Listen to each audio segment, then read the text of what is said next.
Everyone in the small American town of Blackwood knew Eleanor Hayes as a harmless old woman. She walked slowly, spoke softly, and lived alone.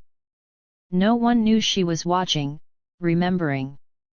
Eleanor's house was old, just like her. But inside its walls lived secrets darker than the town could imagine.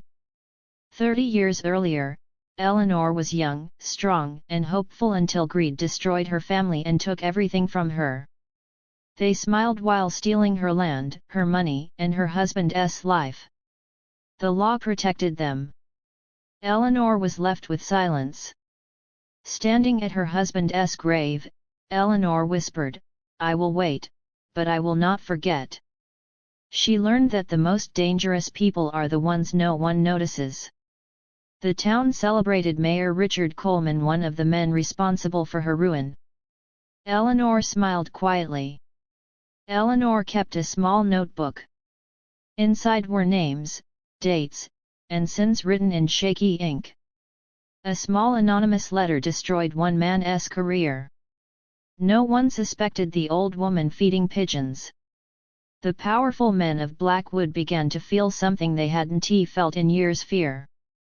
Even the nurse who mocked Eleanor didn't realize she was being used as part of a bigger plan. A warehouse burned down along with evidence buried for decades. A respected banker was arrested. Eleanor watched the news with calm eyes. They laughed. What can an old woman do? That was their biggest mistake. One man confessed before dying of a heart attack. Eleanor attended the funeral. Memories haunted her nights, but revenge kept her alive. Eleanor's grandson discovered the truth. Instead of stopping her, he helped.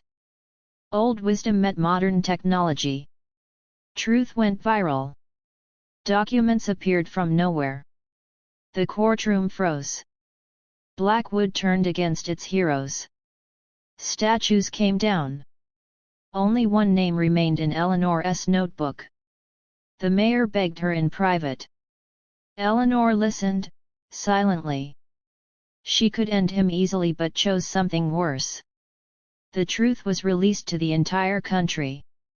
The mayor lost everything: power, respect, family. Revenge didn't bring her husband back, but it freed her soul. For the first time in decades, Eleanor smiled without pain. She burned the notebook. Her war was over. Her story inspired others who had been silenced. At her funeral, a note was found: "Never underestimate the quiet ones."